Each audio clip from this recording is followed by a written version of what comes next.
નમસ્કાર મિત્રો દેશ અને દુનિયાના સુપરફાસ્ટ સમાચારમાં તમારું સ્વાગત છે। ગડકરીના નિવાસસ્થાનને બોમ્બની ખોટી ધમકી આપનારો હવે ઝડપાઈ ગયો છે। મહારાષ્ટ્રના નાગપુરમાં કેન્દ્રીય મંત્રી નીતિન ગડકરીના આવાસ ઉપર બોમ્બ મૂકવાની ધમકી મળતા સુરક્ષા એજન્સીઓ સતર્ક થઈ ગઈ હતી। રવિવારની સવારે મળેલી કોલના પગલે પોલીસે તાત્કાલિક કાર્યવાહી કરી અને સુરક્ષા વ્યવસ્થામાં કડકાઈ લાવી। તપાસમાં ધમકી ખોટી સાબિત થઈ હતી। પોલીસે આરોપીની ધરપકડ કરી લીધી છે અને હવે આગળની પૂછપરછ શરૂ કરાઈ છે। મિત્રો, અન્ય મહત્વના સમાચારની વાત કરીએ તો મહેસાણા વાસીઓ માટે ખુશખબરી। મહેસાણાના નાગરિકો માટે ખુશખબરી છે। ભાવનગર અયોધ્યા ટ્રેનને મહેસાણા સ્ટોપેજ આપવામાં આવ્યું છે। હવે મહેસાણાથી યાત્રીઓ સીધા અયોધ્યા જઈને રામલલ્લાના દર્શન કરી શકશે। રેલવેના આ નિર્ણયથી મહેસાણા અને આસપાસના યાત્રાળુઓને મોટી રાહત મળશે।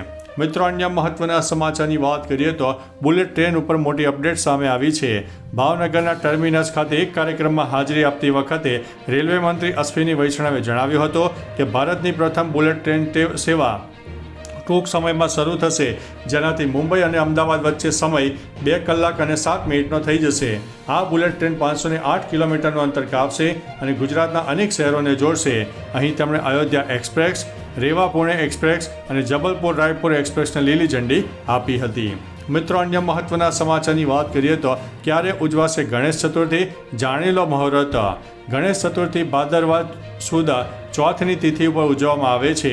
ગણેશ ચોથનો તહેવાર 27 ઓગસ્ટને બુધવારના રોજ ઉજવવામાં આવશે। આ 10 દિવસીય ઉત્સવ 27 ઓગસ્ટથી શરૂ થઈને 6 સપ્ટેમ્બર 2025ના રોજ અનંત ચતુર્દશીના દિવસે ગણપતિ વિસર્જન સાથે સમાપ્ત થશે।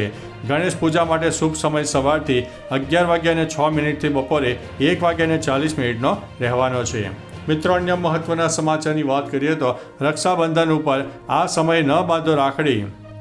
રક્ષાબંધન 9 ઓગસ્ટ 2025ને શનિવારના રોજ શ્રાવણ માસની પૂર્ણિમાના દિવસે ઉજવવામાં આવશે। બહેનોને ભદ્રકાળ દરમિયાન રાખડી ન બાંધવાની સલાહ આપવામાં આવે છે, જે નકારાત્મક ઉર્જા સાથે જોડાયેલો અશુભ સમય છે। આ વર્ષે ભદ્ર સૂર્યોદય પહેલાં સમાપ્ત થાય છે। રાખડી બાંધવાની વિધિ માટેનો આદર્શ સમય સવારે 6:18 થી બપોરે 1:24 રહેશે, જેમાં અપરાહ્ન મુહૂર્તનો પ્રાધાન્ય આપવામાં આવી રહ્યું છે। મિત્રો, અન્ય મહત્વના સમાચારની વાત કરીએ તો આવશ્યક દવાઓના ભાવ ઘટ્યા। નેશનલ ફાર્માસ્યુટિકલ પ્રાઇસિંગ ઓથોરિટીએ NPPA પેરાસિટામોલ, એટોરવાસ્ટિન અને એમોક્સિસિલિન જેવી 37 દવાઓના ભાવ 10 થી 15% ઘટાડ્યા છે। જે દવાઓના ભાવ ઘટાડવામાં આવ્યા છે તેમાં પીડા, તાવ, હૃદયરોગ, ડાયાબિટીસ અને વિટામિન્સ માટેની દવાઓનો સમાવેશ થાય છે। અગાઉ મે 2024માં સરકારે 8 જરૂરી દવાઓના અસ્થમા, TB, ગ્લુકોમા માટેની દવાઓના ભાવ વધારવાનો નિર્ણય કર્યો હતો। મિત્રો, અન્ય મહત્વના સમાચારની વાત કરીએ તો પર્યટકો માટે આનંદના સમાચાર। ઉત્તરાખંડના ઋષિકેશમાં પર્યટનને નવી ઓળખ આપવાની દિશામાં ઉત્તરાખંડ સરકાર દ્વારા વધુ એક મહત્વપૂર્ણ પગલું ભરવામાં આવ્યું છે। ચીનના કાચના પુલ જેવો 132.30 મીટર લાંબા બજરંગ સેતુનું બાંધકામ હવે તેના અંતિમ તબક્કામાં છે। ટૂંક સમયમાં આ પુલ ભક્તો અને પ્રવાસીઓ માટે ખુલ્લો મૂકવામાં આવશે। આ આધુનિક કાચનો પુલ ફક્ત યાત્રાળુ શહેરની સુંદરતામાં વધારો કરશે જ નહીં, પરંતુ સાહસ પ્રેમીઓ માટે આકર્ષણનું કેન્દ્ર પણ બનનારો છે।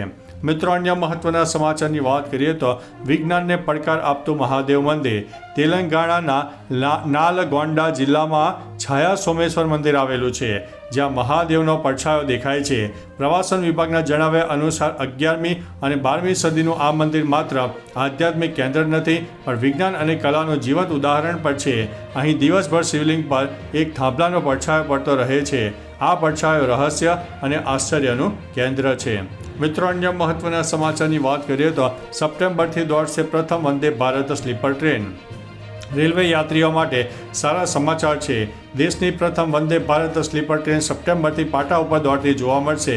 આ ટ્રેનની મહત્તમ ઝડપ 180 કિલોમીટર પ્રતિ કલાકની રહેશે। તેમાં કુલ 16 કોચ હશે, જેમાં AC first class, AC second tier અને AC થર્ડ ટિયરનો કોચનો સમાવેશ થાય છે। આ ટ્રેનમાં કુલ 1128 મુસાફરોની ક્ષમતા હશે અને તેમાં તમામ આધુનિક સુવિધાઓ ઉપલબ્ધ હશે। મિત્રો, અન્ય મહત્વના સમાચારની વાત કરીએ તો એર ઇન્ડિયાની ફ્લાઇટમાં ફરીથી ખામી, રદ કરવામાં આવી છે ફ્લાઇટ। એર ઇન્ડિયાના વિમાનમાં ફરી એકવાર ટેકનિકલ ખામી સામે આવી છે। રવિવારે ભુવનેશ્વરથી દિલ્હી જતી AI 500 ફ્લાઇટ ટેક ઓફ પહેલાં કેબિનનું તાપમાન વધુ હોવાને કારણે રદ કરવી પડી હતી.